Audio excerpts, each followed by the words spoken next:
નમસ્કાર વિદ્યાર્થી મિત્રો, સ્વાગત છે યુટ્યુબ ચેનલ મિશન ગવર્મેન્ટ એક્ઝામની અંદર। આજના વિડીયોની અંદર આપણે વાત કરીશું નિબંધ ઈ વેસ્ટ ડિજિટલ ક્રાંતિનું નવું પર્યાવરણીય સંકટ। તો શરૂ કરીએ આજનો વિડીયો। જે ટેકનોલોજીએ બદલી નાખી માણસની કાયા, એ જ ટેકનોલોજી આજે બની છે વિનાશની છાયા। નવા ગેજેટ્સની ઘેલછામાં આપણે ભાન ભૂલ્યા, ઈ વેસ્ટના પહાડો કરી કુદરતના દ્વાર વસૂલ્યા। માનવ સભ્યતાના ઇતિહાસમાં 21મી સદી ડિજિટલ ક્રાંતિ તરીકે અમર થઈ ગઈ છે। સ્માર્ટફોન, લેપટોપ, ટેબ્લેટ અને ઇન્ટરનેટે માનવ જીવનને અત્યંત સરળ, ઝડપી અને વૈશ્વિક સ્તરે જોડી દીધું છે। આજે સવારે ઉઠવાથી લઈને રાત્રે સૂવા સુધી આપણે કોઈને કોઈ ઇલેક્ટ્રોનિક ઉપકરણ પર નિર્ભર છીએ, પરંતુ સિક્કાની એક બાજુ જ જો ઉજળી હોય તો બીજી બાજુ અંધકારમય પણ હોય છે। આ ડિજિટલ ક્રાંતિના ભવ્ય અજવાળાની પાછળ એક એવું કાળું સંકટ છુપાયેલું છે જેને આપણે ઈ વેસ્ટ એટલે કે ઇલેક્ટ્રોનિક કચરો કહીએ છીએ। આજે આ ઈ વેસ્ટ સમગ્ર વિશ્વ માટે અને ખાસ કરીને ભારત જેવા વિકાસશીલ દેશ માટે એક ભયાનક પર્યાવરણીય અને સ્વાસ્થ્ય સંકટ બનીને ઊભો રહ્યો છે। જ્યારે ટેકનોલોજીનો વિકાસ પર્યાવરણના વિનાશના ભોગે થવા લાગે ત્યારે સમજવું જોઈએ કે આપણે પ્રગતિ નહીં પણ વિનાશ તરફ જઈ રહ્યા છીએ। ઈ વેસ્ટ એટલે એવા તમામ ઇલેક્ટ્રોનિક અને ઇલેક્ટ્રિકલ ઉપકરણો જે હવે બિનઉપયોગી, તૂટેલા અથવા જૂના થઈ ગયા છે અને તેને ફેંકી દેવામાં આવ્યા છે।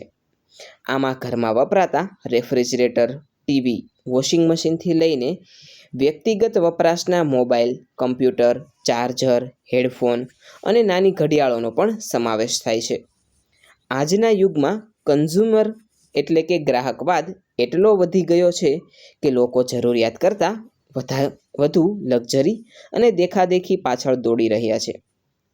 ટેકનોલોજી કંપનીઓનો દર 6 મહિને નવું મોડલ બજારમાં મૂકે છે અને લોકો પોતાનો જૂનો ચાલુ ફોન ફેંકીને નવો ફોન ખરીદી લે છે। આ વાપરો અને ફેંકોની સંસ્કૃતિએ ઈ વેસ્ટની સમસ્યાને બળતણ પૂરું પાડ્યું છે। પરિણામે દર વર્ષે કરોડો ટન ઇલેક્ટ્રોનિક કચરો પેદા થઈ રહ્યો છે, જેનો યોગ્ય નિકાલ કરવો એ વર્તમાન સમયનો સૌથી મોટો પડકાર છે। નવા મોડેલની હોડમાં જૂનું ફેંકાય છે ક્ષણમાં। ઝેર ઘોળાઈ રહ્યું છે આજે ધરતીના કણકણમાં। વિજ્ઞાનનો આ કેવો ચમત્કાર, કેવો આ અભિશાપ! માનવ પોતે જ નોતરી રહ્યો છે પોતાનો વિનાશ આપોઆપ। સામાન્ય કચરા અને ઈ વેસ્ટ વચ્ચે બહુ મોટો તફાવત છે। સામાન્ય કચરો કાં તો સડી જાય છે અથવા તેને સરળતાથી રિસાયકલ કરી શકાય છે, પરંતુ ઈ વેસ્ટ ક્યારેય કુદરતી રીતે નષ્ટ થતો નથી। આ ઇલેક્ટ્રોનિક ઉપકરણોની અંદર શીશુ, પારો,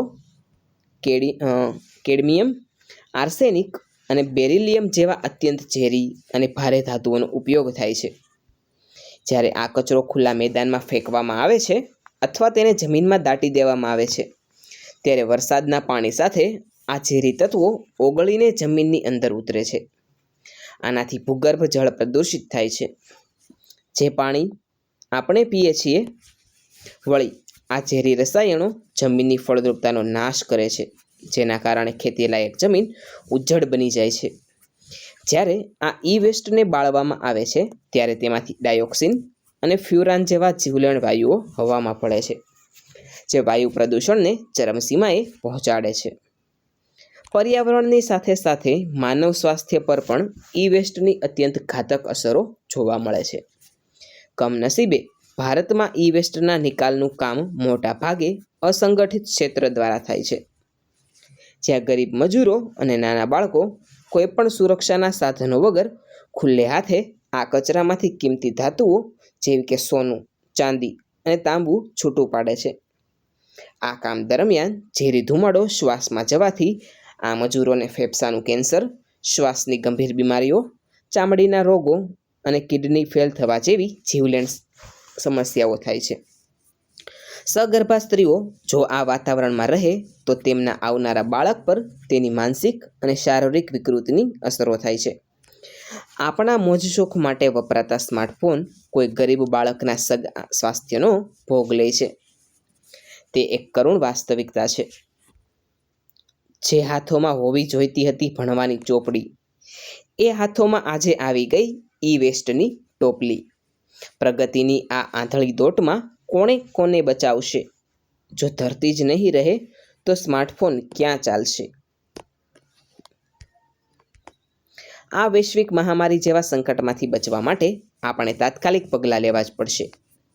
આ સમસ્યાનું સૌથી મોટું અને કારગર હથિયાર છે 3Rનો સિદ્ધાંત: રિડ્યુસ, રિયુઝ અને રિસાયકલ. સૌપ્રથમ તો આપણે આપણી જરૂરિયાતો મર્યાદિત કરવી પડશે. જ્યાં સુધી જૂનો ફોન કે લેપટોપ બરાબર ચાલતો હોય ત્યાં સુધી માત્ર ફેશન માટે નવું ઉપકરણ ખરીદવાનું ટાળવું જોઈએ. બીજું, જો ઉપકરણો બગડી ગયા છે તો તેને ફેંકી દેવાને બદલે રિપેર કરાવીને ફરીથી વાપરવા જોઈએ અથવા કોઈ જરૂરિયાતમંદને દાનમાં આપી દેવા જોઈએ. ત્રીજું અને સૌથી મહત્ત્વનું પગલું, વૈજ્ઞાનિક પદ્ધતિથી રિસાયકલિંગ કરવું.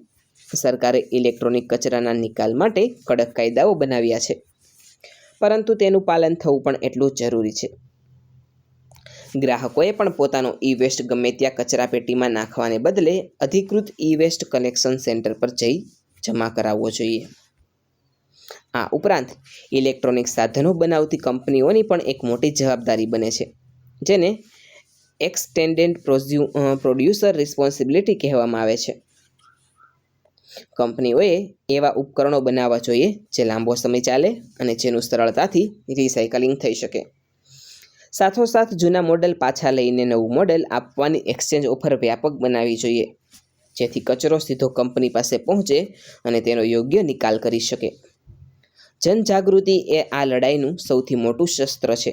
શાળા અને કોલેજોમાં વિદ્યાર્થીઓને ઈ વેસ્ટના જોખમો વિશે માહિતગાર કરવા જોઈએ, કારણ કે આજની યુવા પેઢી જ ટેકનોલોજીનો સૌથી વધુ ઉપયોગ કરે છે.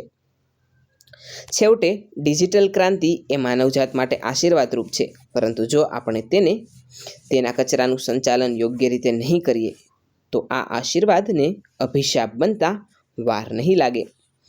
આપણે એ સમજવું પડશે કે ટેકનોલોજી આપણું જીવન સુધારવા માટે છે, પૃથ્વીનો નાશ કરવા માટે નહીં. વિકાસ અને પર્યાવરણ વચ્ચે સંતુલન જાળવવું એ આજના સમયની સૌથી મોટી માંગ છે. જો આજે આપણે જાગૃત નહીં થઈએ તો આવનારી પેઢીને આપણે સ્વચ્છ હવા અને પાણીને બદલે માત્ર કમ્પ્યુટરના સ્ક્રેપ અને મોબાઈલની તૂટેલી બેટરીઓનો પહાડ ભેટમાં આપીશું.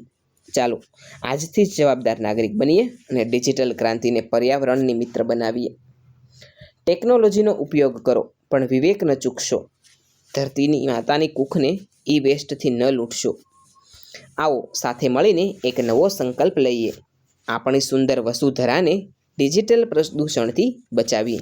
વિદ્યાર્થી મિત્રો, આજનો વિડીયો આપને કેવો લાગ્યો છે તે નીચે કોમેન્ટ સેક્શનમાં જરૂરથી જણાવજો. આવા જ એક અન્ય નવા વિડીયો સાથે આવતીકાલે ફરીથી મળીશું. Thanks for watching.